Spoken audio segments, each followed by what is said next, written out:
ہمارا مقصد جو ہے دوستو وہ آخرت ہے، قبر ہے، قبر کی اولاد ہے. جب ہم سے حساب کتاب ہوگا، ہم سے سوال کیے جائیں گے. جس امتحان کے لیے ہمیں اس دنیا میں بھیجا تھا اس کا نتیجہ ہم سے پوچھا جائے گا، اور اسی پر ہمارا فیصلہ ہوگا قیامت تک کی زندگی کا کہ کس طرف ہم جاتے ہیں. ویری ویری امپورٹنٹ یہ تھنکنگ انسان کی. اللہ تعالیٰ یہ فرماتے ہیں لآیات لأولی الألباب کہ عقل مند لوگ کون ہیں؟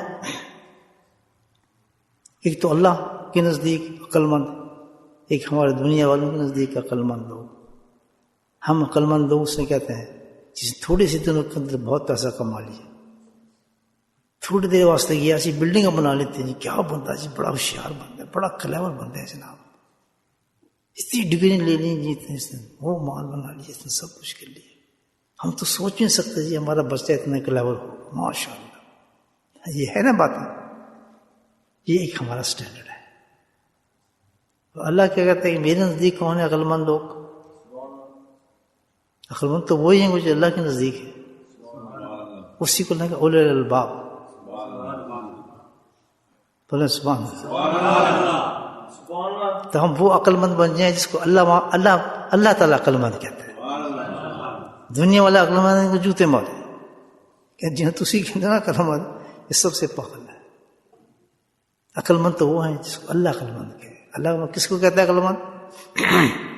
کہ اسی اوقات کو جن لوگوں نے دنیا کمانے پہ لگا دیا، اس دنیا کو بنانے میں لگا دیا، سارے اوقات یہ سب اسی میں خرچ کرتے ہیں. صبح بھی آتی ہے تب بھی یہ خرچ، شام ہوتی ہے تب بھی اسی کے لیے، رات ہوتی ہے تب بھی اس کا فکر، سحر ہوتی ہے تب بھی اس کا فکر. تو فکر یہ ہوتا ہے آج کا موسم ہے، موسم دیکھیں، آج ہم جا سکتے ہیں، یہ ٹائم دیکھ لیجیے آج کیا ہے، آج کتنی دن ہو رہا ہے. کیوں؟ وہ اپنے دنیا کی طرف ان کا خیال ہے. آج میری مارکیٹ لگی یار، کی موسم والے برف تو نہیں پا رہی، شام تو نہیں ہو رہی، بارش تو نہیں ہو رہی، یہی فکر ہے نا.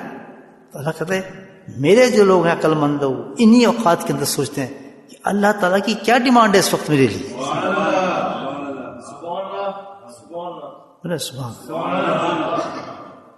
میری کیا ڈیمانڈ ہے اس وقت؟ یہ سحر جو اس صبح کے وقت اللہ کیا چاہتا ہے مجھ سے، رات کے وقت کیا چاہتا ہے، دوپہر کو مجھ سے کیا چاہ رہا ہے. ہر وقت میں، ہر سیکنڈ میں یاد رکھیں ایک چیز، اللہ تعالیٰ ہم سے ایک ڈیمانڈ کرتا ہے. ہمیں چھوڑا نہیں ہے اللہ تعالیٰ نے، ہمیں اسی دنیا میں بھیجا ہے اور ان اوقات میں ہمیں قید کیا ہوا ہے کہ ہر وقت دیکھیں ایک غلام ہوتا ہے انسان غلام، ہر وقت اس غلام کی توقع ہوتی ہے کہ اس وقت میرا مالک کیا چاہتا ہے مجھ سے. نہیں ہوتا؟ پانی مانگے گا، کام کو ہر وقت ایکٹیو رہتا ہے مینٹلی طور پر، الرٹ، ایون سلیپ، سو رہا ہے وہ، لیکن مینٹلی طور پر اس کی تھنکنگ کدھر ہے؟ اپنے آقا کی طرف ہے. اب بیل ہوگی تو مجھے اٹھا دے گا، پتہ اب اس کو یہ کامنا چاہیے، بیکاز غلام اوبیڈینٹ ہے اس کا. تو ہم کیا ہیں؟ اللہ کہتا ہے میں یہ بندگی چاہتا ہوں بندے کی. سبحان اللہ. جانور تو نہیں تمہیں چھوڑ دیا ہمیں زمین چرتے پھرو، اس کھیتی کے اندر تم لوگ ادھر سے منہ مار لو، ادھر منہ مار لو، اے بھی میرا، وہ بھی میرا، اے بھی بنا لو. جانور ہو تم. اللہ کہتا ہے تم میرے غلام ہو، بندے ہو، بندگی چاہیے مجھے. بندگی ایسی چاہیے کہ جیسے غلام ہوتے ہیں ہر وقت آپ کا دھیان جو کدھر ہو؟ اپنی رب کی طرف. کہ آپ کیا ڈیمانڈ ہے اللہ تعالیٰ کی، آپ کیا چاہتے ہیں، ہم اسی کیا چاہتے ہیں. واللہ یہ ہماری، اگر ہم زندگی کو اس طرح گزار لیں بہت آسان ہے. پہلے تو ہم سمجھیں گے ہم ہیں ہی نہیں اپنے لیے، نہ میں اپنی بیوی کے لیے ہوں، نہ باپ کے لیے ہوں، نہ باپ کے لیے، کسی کے لیے میری زندگی ہے ہی نہیں. میری زندگی کس کے لیے ہے؟ اللہ کے لیے. مجھے اللہ نے پیدا کیا ہے، میں کریشن ہوں اس کی. وہ مجھے پیدا نہ کرتا میں ماں کے پیٹ میں رہتا کیسے؟ مجھے تو ہوش بھی نہیں تھا، باہر کیسے آتا؟ اچھا اس وقت میں ہوش نہیں تھا، جب میں زندہ تھا لیکن ہوش نہیں تھا تو مجھے بھوک تو لگتی تھی، پیشاب بھی آتا تھا. تو کس نے انتظام کیا سب؟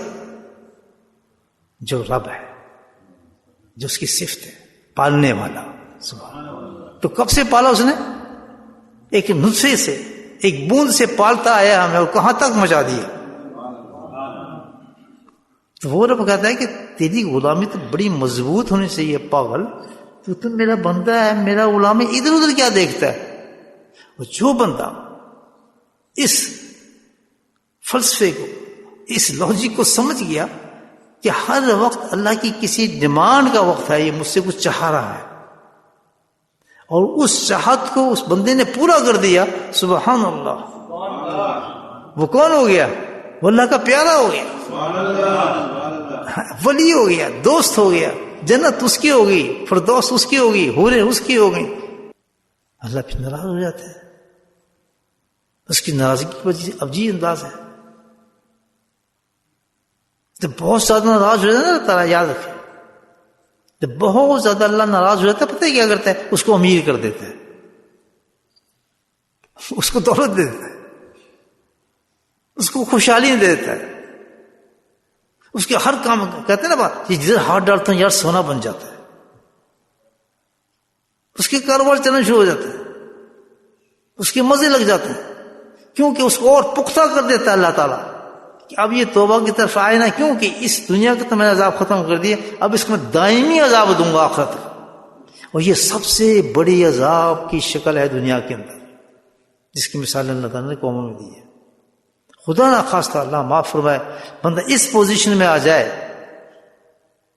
کہ وہ مکمل طور پر اللہ کی نافرمانی میں ہے، نہ نماز کا پتہ ہے، نہ حیا کا پتہ ہے، نہ شرم کا پتہ ہے، نہ حلال کا پتہ ہے، نہ حرام کا پتہ ہے، نہ صبح کا پتہ ہے، نہ شام کا پتہ ہے، اور مست چل رہا ہے اپنی زندگی کے اندر، اور دنیا اس کی دنیا آگے پیچھے ہے، گاڑیاں، مکان، سب کچھ چل رہا ہے. جب دل میں آیا سجدہ کر دیا، جب بڑا نہیں پڑا، وہ اس میں خوش ہے کہ جی میں تو بڑا، اللہ نے تو مجھے بہت پسند کیا ہے، ماشاء اللہ، سبحان اللہ، کیا جی اللہ بہت پیار کرتا ہے، بہت خوش ہے.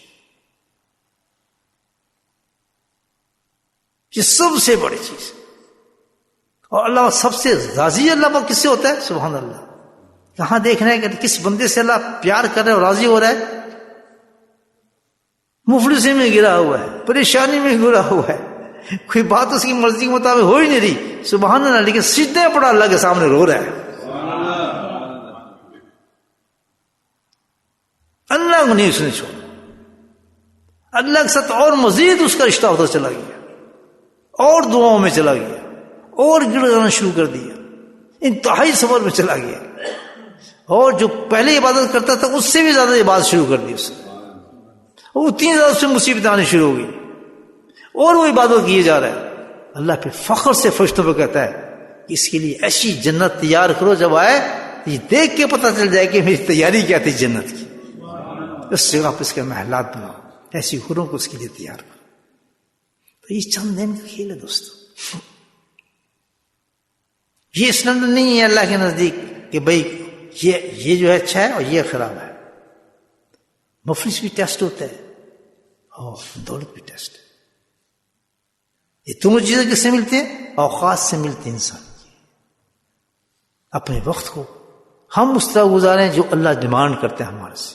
اور کمال ایک عجیب دیکھیں کہ جو وقت ہم اللہ کی مرضی کے مطابق گزار رہے ہیں تو اللہ تعالیٰ ایسا انعام بھی عطا فرما دیتا ہے، ایسا انعام بھی عطا فرما کہ وہ عمل نے آپ نے نہیں کیا لیکن اس عمل کا ثواب آپ کو دے دیا. نہیں سمجھے بات ہے کہ وہ عمل بھی آپ سے نہیں کرایا لیکن وہ وقت آپ نے اللہ کی مرضی کے مطابق گزار دیا تو اس کا وہ ثواب دے دے گا جو اس نے عمل نہیں کیا. سب سے زیادہ جو شکر انسان ادا کرتا ہے کس میں کرتا ہے؟ نماز میں کرتا ہے. جب بھی کوئی آپ کو خوشی کی بات ہوا کرے، اللہ کی طرف سے انعام ملے نا، فوراً ایک کام کیا کریں، 2 رکعت نماز نفل شکرانہ. سبحان اللہ، بڑے انعامات اس چیز میں. ادھر نہ بھاگیں، کوئی ایسی چیز آگے جو آپ کی طبیعت کے مطابق ہے اور آپ کو پسند ہے کہ پیچھے ہٹ جا، پہلے اللہ کی سجدہ تو کروں میں یار، جس نے دیا اس سے تو بات کروں نا پہلے میں. تو اگر ہم پورا دن یہ ایک ٹائم ٹیبل بنا لیں کہ اللہ اس کو کیا چاہتا ہے، اللہ اس کو کیا چاہتا ہے، اللہ اس کو ہر لمحہ چاہتا ہے اللہ تعالیٰ ہم سے، یاد رکھیں وہ ہم کام کرتے رہیں تو اسی طریقے سے انعامات کی بارش ایسی ہوگی انسان پر کہ جو کام ہم نے کیے بھی نہیں ہوں گے ان کے ثواب ہمارے کھاتے کے اندر پڑنا شروع ہو جائے. بہترین نسخہ ہے انسان کا اللہ کا دوست بننے کا، کہ اللہ کے خاطر ان فی خلق السماوات والارض، یہ قیمتی وقت ہے، ایک ایک لمحہ ہمارے بڑا قیمتی ہے، کیونکہ ہم نے اللہ کی کم سے آرڈر ریسیو کرنا ہے، اس آرڈر کو پورا کرنا ہے، کیونکہ ہم بندے ہیں کہ اس وقت اللہ ہم سے کیا چاہتا ہے ہم وہ کام کریں۔ اللہ کہتا ہے کہ بیچ میں گیپ دیتا ہوں میں تجھے ریسٹ کرنے کے لیے۔ گیپ آتے ہیں نا بیچ میں، یہ نہیں آتے، نماز کے بعد کئی گیپ آتے ہیں اور بہت سی چیزیں گیپ آتے ہیں بیچ میں نا، جس میں اللہ گیپ دے رہا ہے ہمیں، تو اس گیپ میں کیا کیا جائے؟ اللہ کہتا ہے اس گیپ کو فل کس طرح کرے؟ الذین یذکرون اللہ قیاما وقعودا، اس میں عقل مند لوگوں کو بتا رہا تھا، الذین یذکرون قیاما وقعودا ولا جنوبهم یتفکرون فی خلق السماوات۔ اللہ تعالیٰ کہ پھر تیرا کام یہ ہے کہ جب گیپ آ رہے ہیں تو اپنی ایک عادت بنا لے، اس گیپ میں خالی نہ رہنا، ورنہ انعامات سے رک جائے گا تو۔ اس گیپ میں یہ عادت بنا لے کہ تو اللہ کے ذکر کے ساتھ محو ہو رہا ہو، اپنے دل کو ایسا بنا کہ ہر وقت وہ کیا ہو، اللہ کے ذکر کے ساتھ محو ہو رہا، گیپ آئے نہ تیرے میرے درمیان۔